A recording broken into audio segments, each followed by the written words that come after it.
The world is surrounded by artificial intelligence आणि म्हणूनच artificial intelligence हा आपल्या जीवनाचा एक महत्त्वाचा घटक झालेला आहे आणि एआय जी क्रांती आहे ती शांतीतली क्रांती आपल्याला या ठिकाणी पाहायला मिळते। ही जरी आर्टिफिशियल इंटेलिजन्स मध्ये झालेली क्रांती असेल तरी यांनी आयटी सेक्टरला एक जबर धक्का दिलेला आहे। यामुळे आयटी सेक्टर मधल्या कंपन्या आता संपणार की काय असा सुद्धा प्रश्नचिन्ह त्यावर उपस्थित होताना दिसतोय।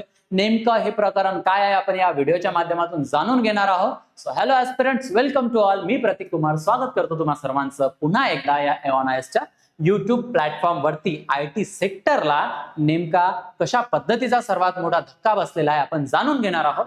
तत्पूर्वी तुम्ही जर राज्यसेवेसाठी तयारी करत असाल तर उत्तर लेखन झिरो टू हिरो हे पुस्तक असणं तुमच्याकडे आवश्यक आहे। मार्केटमधून परचेस करून घेऊ शकता। बरं, विषयाकडे परत येऊया। आयटी कंपनीमधून किंवा आयटी क्षेत्रातून बऱ्याचशा एम्प्लॉयींना काढून टाकण्यात आलेल्या अशा विविध बातम्या आपण या ठिकाणी पाहिलेल्या आहेत। न्यूजपेपरला बघत असतो तो आकडा 10,000, 20,000, 30,000 स्वरूपात सुद्धा आपण बघितलेला आहे। फक्त इन्फोसिस कंपनी असू दे, टीसीएस असू दे किंवा ओरॅकल असू दे, अशा न्यूज आपण बघितलेला आहे। याला एक कारण आहे की आर्टिफिशियल इंटेलिजन्सची जी झालेली क्रांती। आजचा विषय समजून घेत असताना आपण त्याची आधी पार्श्वभूमी बघून घेऊ। बघा, आयटी क्षेत्रात इन्फोसिस आणि टीसीएस नावाच्या ज्या कंपन्या आहेत यांचं अग्रगण्य नाव त्या ठिकाणी देतात। त्या सर्व्हिसेस कुठल्या देतात तर आउटसोर्सिंग आणि आयटी सर्व्हिसेस ते प्रोव्हाइड करत असतात। आउटसोर्सिंग म्हणजे काय की एखादी दुसरी क्लायंट आहे आणि त्या क्लायंटला या कंपन्या टीसीएस असू दे, इन्फोसिस असू दे, ओरॅकल असू दे, त्या सर्व्हिसेस देत असतात। फॉर एक्झाम्पल की अमेरिकन नावाची जर बँक आहे तर तिला आपली बँकिंग सिस्टीम चालवण्यासाठी जो सगळा काही सेटअप आहे, जे सगळं काही काय म्हणता येईल सॉफ्टवेअर आहे, हे सगळं या प्रोव्हाइड करत असतात। याला आपण आउटसोर्सिंग म्हणतो। बरं, मग हे एवढं चांगलं काम करत असताना यांच्यासाठी कुठले धोके उपस्थित झालेले आहेत तर सर्वात महत्वाचं म्हणजे एआय कंपन्यांची झालेली एंट्री आयटी सेक्टरमध्ये। बघा, ओपन एआय आणि अँथ्रोपिक नावाच्या ज्या एआय कंपन्या आहेत त्यांनी काय केलेल्या आहे, एआय सर्व्हिसेस सुरू केलेल्या आहे ज्या डायरेक्ट आता क्लायंट सोबत डील करणार आहे आणि त्यामुळे ज्या आयटी सेक्टर मधील ज्या ट्रेडिशनल कंपन्या आहेत त्यांना आता जबर धक्का बसलेला आहे। ठीक आहे, पुढे बघा। मग एआय सर्व्हिस मॉडेल आणि ट्रेडिशनल पारंपरिक ज्या कंपन्या आहेत आयटी सेक्टर मधल्या यामध्ये काय फरक दिसून येतो तर सर्वात महत्वाचं म्हणजे की रेव्हेन्यू तासानुसार जो आहे हे ट्रेडिशनल आयटी कंपनी चार्ज करत असतात।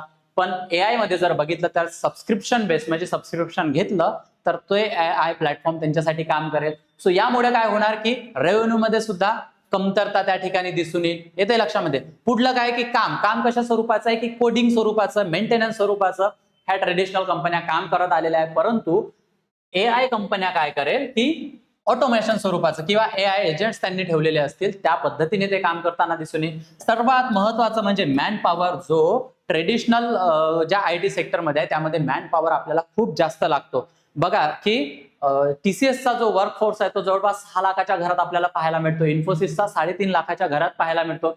सो सर्वात जास्त मॅन पॉवर इथे लागतो। यामुळे काय होतं की त्यांना त्यांची जी कॉस्ट आहे ते वाढून जाते। परंतु एआय कंपन्या आल्यामुळे काय होतं की याच्यासाठी मॅन पॉवर सुद्धा कमी लागतो आणि त्यामुळे जे कॉस्टिंग आहे ते सुद्धा अत्यंत कमी लागतं। आणि एवढंच नाही तर जो वेळ आहे एखादा परफॉर्म करायसाठी, एखादी सर्व्हिस परफॉर्म करायसाठी हा यांचा मॉडरेट आहे, पण एआयचा जो आहे तो अत्यंत जलद आहे। मग अशा वेळेस काय होतं की एखादा जर क्लायंट असेल तर तो ट्रेडिशनल कंपनीकडे कशाला जाईल, तो एआय बेस्ड कंपनीकडे जाईल ज्याच्यामुळे त्याला बेस्ट रिझल्ट मिळतील। सो यामुळे जबर धक्का ह्या आयटी सेक्टरना बसलेला आहे।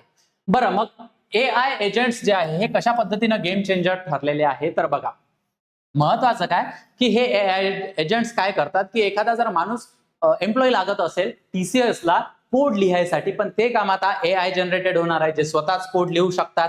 त्याचं जे टेस्टिंग आहे हे एआय एजंट्सच करतील आणि जी फायनान्शियल काम आहे ही सुद्धा एआय प्लॅटफॉर्म थ्रू तिथे आपल्याला पार पडताना दिसून येईल। मग तुमचं एखाद्या बँकेचा जो काही डेटा असेल तो डेटाचा ट्रेंड काय राहिलेला आहे, अनालिसिस काय राहिलेला आहे, त्यामध्ये नफा कुठल्या पद्धतीने होऊ शकतो, त्याचा काय म्हणता येईल आपल्याला बेनिफिट कशा पद्धतीने करून घेता येईल। सो हे सर्व जर एआय करत असेल तर मग ज्या आयटी सेक्टर मधल्या कंपन्या आहेत त्या कुठेतरी आपल्याला मागे पडताना दिसून येतील। ठीक आहे, मग यावर आधारित बाजारातील प्रतिक्रिया काय राहिलेली आहे, बाजाराने काय रिस्पॉन्स दिला तर बघा, AI मुळे काय आहे की IT स्टॉक मध्ये काय करण्यात आलेलं आहे, घसरण आपल्याला त्या ठिकाणी दिसून येते. IT सेक्टर मधले स्टॉक घसरलेले आहे आणि याचं कारण काय, तर इन्व्हेस्टरला भीती वाटलेली आहे की AI ने जे यामध्ये इंट्रोडक्शन केलेलं आहे किंवा AI जो यामध्ये आलेला आहे IT सेक्टरमध्ये, सो ही भीती आहे आणि त्यामुळे आपल्याला घसरण दिसते.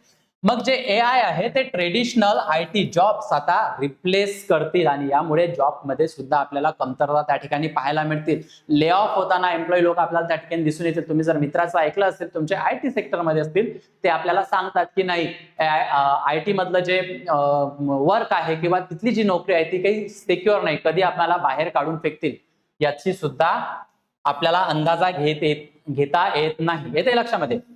मग IT कंपन्यांची प्रतिक्रिया काय राहिलेली आहे, तर त्यांनी सरळ सरळ टायअप करून घेतलेला आहे, कोलॅबरेशन करून घेतलेलं आहे. कोणासोबत, इन्फोसिसने अँथ्रोपिक सोबत टायअप करून घेतलेला आहे आणि TCSने ओपन AI सोबत टायअप करून घेतलेला आहे, जेणेकरून की या कंपन्यांना सुद्धा त्यामधून सावरता येईल. येते लक्षामध्ये. मग आपण हा डिस्कस केलेला धोका कोणता आहे, तर बघा, AI ऑटोमेशन म्हणजे मॅन पॉवर कमी लागेल, गोष्ट तर बरोबर आहे. कॉस्ट कमी लागेल, सो डायरेक्ट तो क्लायंट पर्यंत जाईल. ट्रेडिशनल आउटसोर्सिंग जे मॉडेल आहे, ज्या कंपन्या आतापर्यंत सर्व्हिस प्रोव्हाइड करत होत्या, तर त्या आता संपणार आणि त्याच्या जागी जे AI बेस्ड कंपन्या आहेत त्या सर्व्हिस प्रोव्हाइड करणार. सो हे सर्व निश्चित धोके आहे, परंतु या कंपन्यांना अजूनही गरज आहे कशाची, तर इम्प्लिमेंटेशन, डिप्लॉयमेंट. AI व्यवस्थित पद्धतीने इम्प्लिमेंट व्हायला पाहिजे.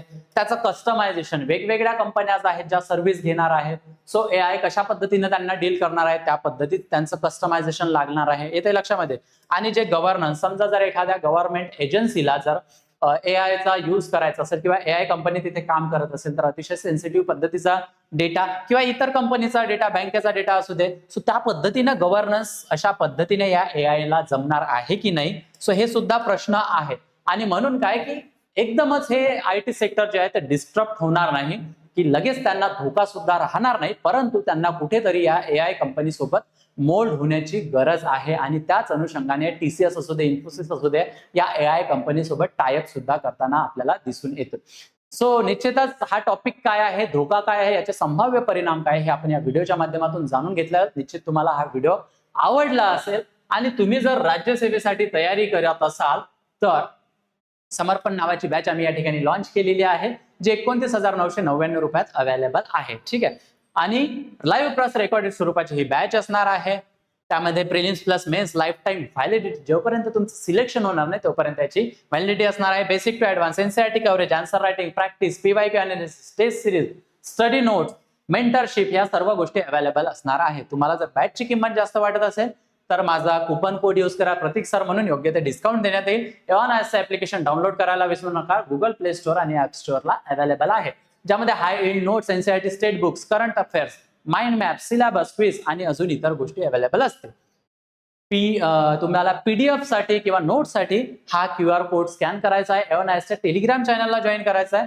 तुम्हाला जर काही क्वेरीज असतील तर या नंबरवर तुम्हाला संपर्क साधायचा आहे.